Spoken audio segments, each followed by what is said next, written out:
People say that this fish is trash and that there's absolutely no way to make it taste good. Whenever I make a video about bluefish, I'm flooded with comments from people who love to express their hatred for it. However, I'll let you in on a little secret. This fish can actually taste incredible, but it all comes down to how you handle it as it's being caught on the boat. Today, we're going to commercially fish for bluefish. That means all the fish that we catch, we're gonna sell to a nice restaurant.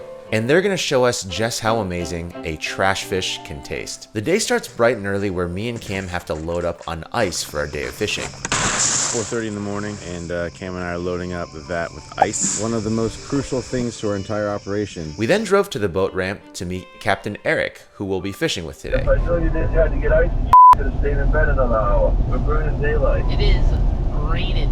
Who gives a Eventually, we met Eric at the boat launch, and like Cam said, it started raining. But Eric didn't seem to care at all.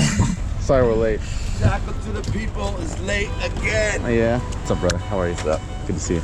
You got rain gear, right? Yeah. Eric here is a third-generation commercial fisherman. Going to catch the bluefish takes a lot of ice to keep them nice. And I got the feeling that the rain not only didn't faze Eric, but it actually got him more excited. After we transferred the ice into Eric's boat, it was time to head to the fishing grounds.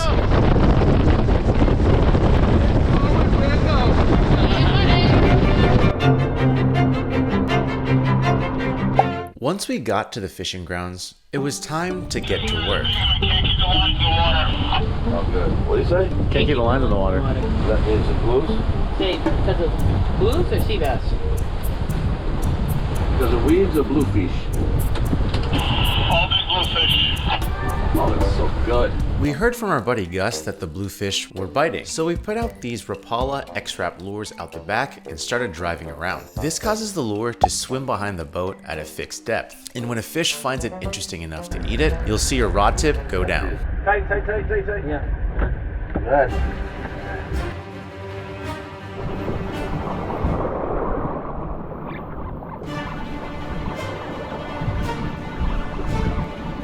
But the very first fish that we caught was a false alarm.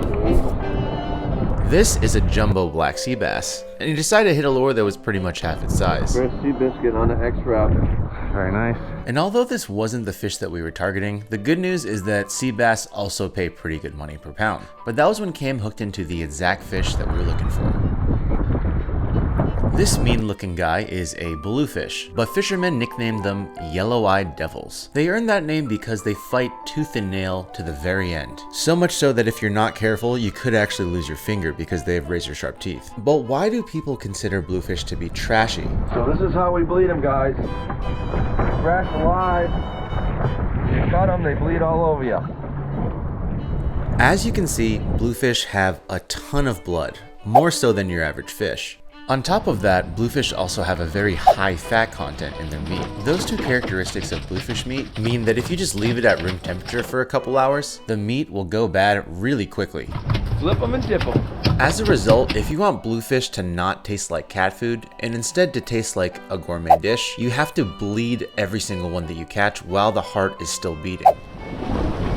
Not bad, about 4-pounder. That way, all of the blood is flushed out from the fish's system. Then, the best thing to do is to take that fish and pack it with ice until it arrives in the hands of whoever is cooking it. And we're gonna share everything I just told you about bluefish to a restaurant, so they too are able to educate their customers during dinner service. But first, let's hear why the heck Cam is using a hockey stick to gaff fish. Alright, back in my glory days, I used to play a lot of hockey. I used to have lots of broken hockey sticks, mustad gaff hooks. Things are solid as a rock. I've been using these for years, never had to replace them. Walk to the front, flip them right in. The bluefish action started to heat up, and some of them were extra spunky, so I had to bonk them on the head before unhooking them. Unless, of course, I wanted a hook through the hand. So there was more bleeding, more dipping, Flip them and dip them. and more bonking. Until at long last we were done catching bluefish, and it was time for us to catch black sea bass. Oh, yeah, we don't got time to be playing. The only problem is that it absolutely started downpouring. But if you're a real commercial fisherman like Eric, you just power through. How's the weather, Eric? Just wonderful. The way you catch black sea bass is by dropping your lure or your bait to the bottom and jiggling it. Black sea bass are super aggressive, so the more you jiggle your lure, the more likely they're gonna eat it. So it's important that you don't stop jiggling.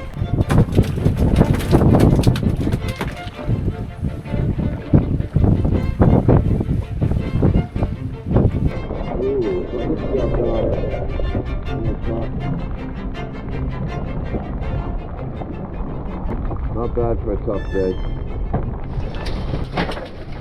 Oh, come on. Fish.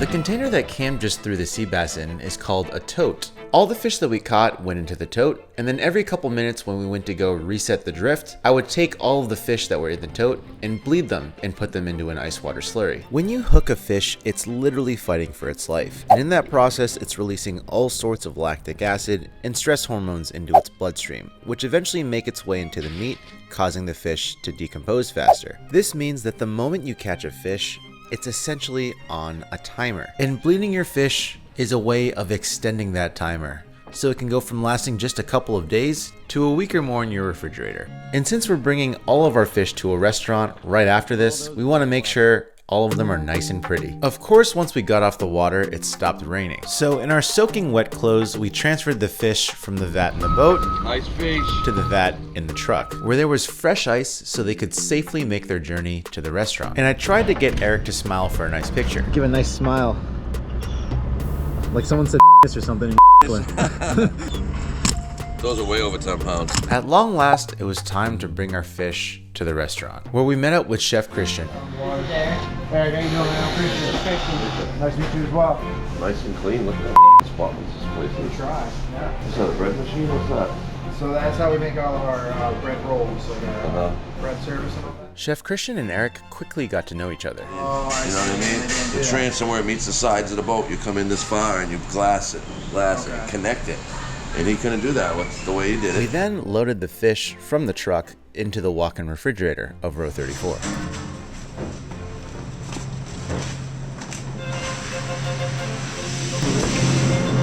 Those are all the mediums. Right.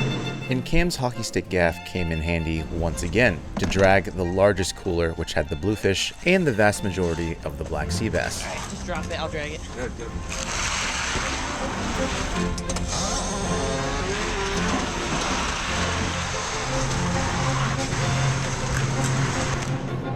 Now that all the fish were loaded into the walk-in refrigerator, our job was finally done. And after a long day's work, Chef Christian was generous enough to offer us dinner. And while me and Cam have eaten here before, it would be Eric's very first time dining at row 34. And we were both very eager to see what his reaction would be. Thank you, sir. Yeah, no problem. I forgot my lunch in the truck today. Your Lunchables?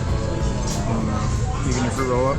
I forgot my Lunchable, Pop-Tart, my blueberry Pop-Tart, and my blueberry fig It's a bar. long day without it. And 2 iced teas. I'm just gonna send you guys some food tonight. Thank you, man. I'm not gonna give you menus. I'm just gonna treat you guys to some stuff. How about that famous lobster roll?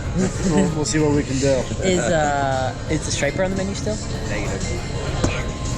I wanted to try that. Well, yeah, it was our fish. I know. I wanted to try that, but it's gone now.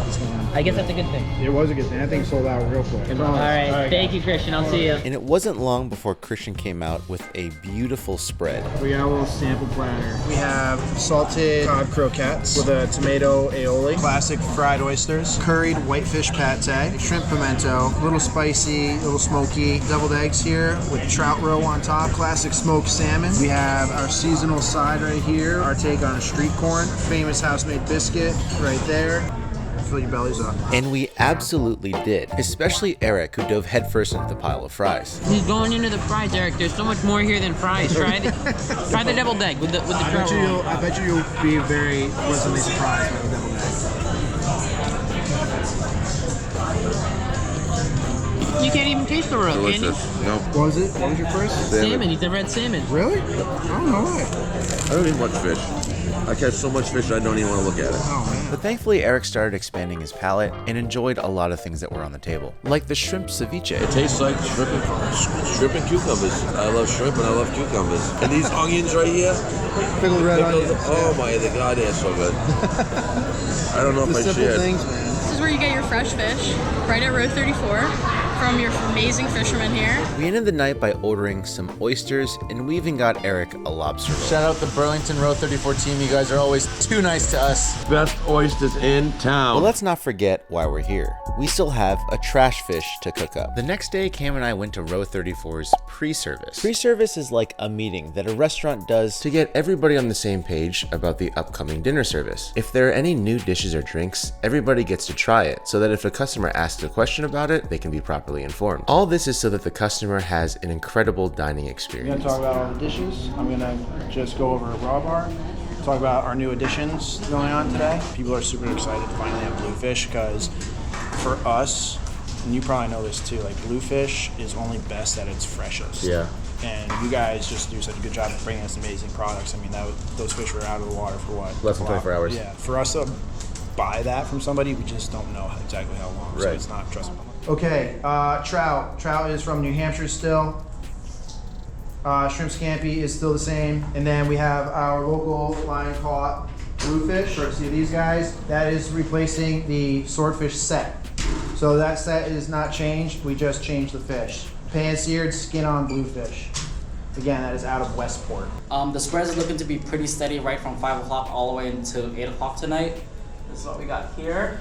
After Billy went over VIPs and introduced a new drink, it was time for me and Cam to talk about our Bluefish. So we have Tackle to the People here. These are the two guys behind some amazing fish that we've been able to feature. The American seafood industry is completely convoluted, I'm sure, as you guys know. The process of getting fresh fish directly from a fisherman is very difficult. The wholesale buyer has to get paid.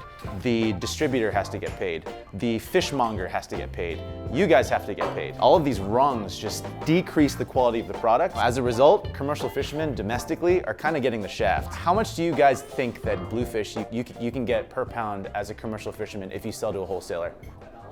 What were you getting last year? 25 cents. By doing something like this where we sell fish direct to folks like you, it's a win-win for everyone. Now for the moment we've all been waiting for. Let's see what Row 34 can do with a trash fish that a lot of people, including our very own Captain Cam Feria, hate with a passion. My name is Allison Boyd, and I'm the Assistant Culinary Director for Row 34.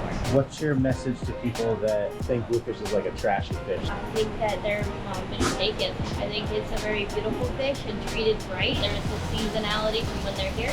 As soon as it's open, we're trying to grab it as much as possible. So they have prominent rib bones.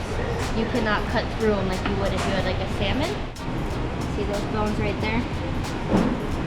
Angled downward, up and over. Cut right along that. So you put Bluefish on the menu quite often? Oh yeah, as much as we can. Guests really know that we treat the Bluefish well, and they know that our Bluefish pate is really good, so they come in asking for it. How many fish would you say you cut like a week? Oh god. I don't know. If there's trout coming in that week, 100. For these guys, we'll harvest the collars here, which have a lot of good like fattiness to it. It smoked really well. So it pairs well with that smoked and cured section, or we'll run them as a special for that day. I'm not really going to use my knife so much as just a blade holding it there, and I'm wiggling the skin back and forth. You can't get purchase on the skin. Using a towel to hold it really helps, but there we go, clean. Very clean. Nice, long, flat. Still has flexibility to it.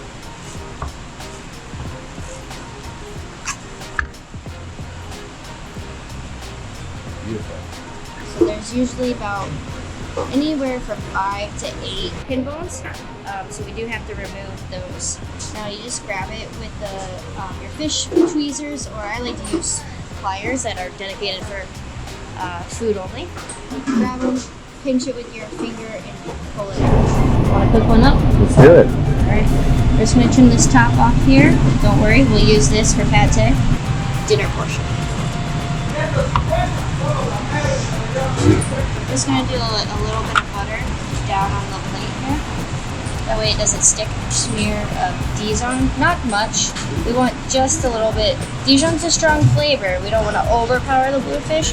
Ginger as well. The acidity in it, brighten it up a little bit. Then we'll accentuate it very nicely. Really like bright citrusy. We're gonna top it with some parsley breadcrumbs. You guys make that in house? Yes, we do.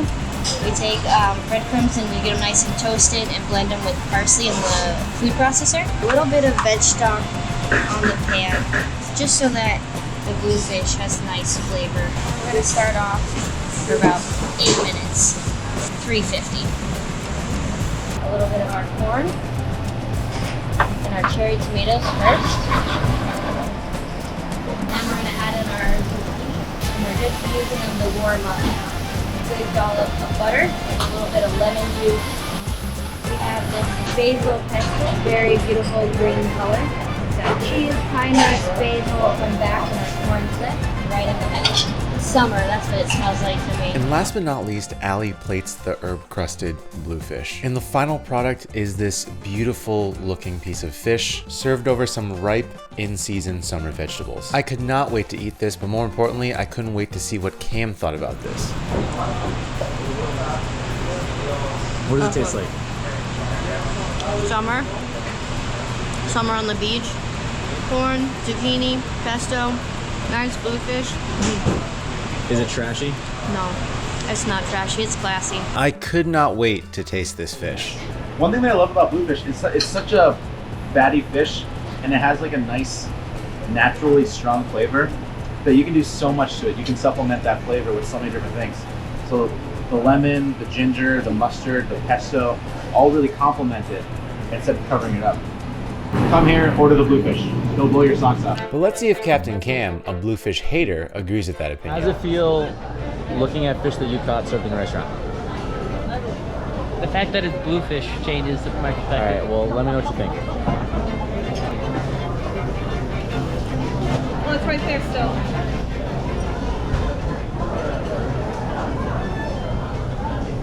It's pretty good. It's good? It's pretty good. Success. Shout out Christian and Isaac.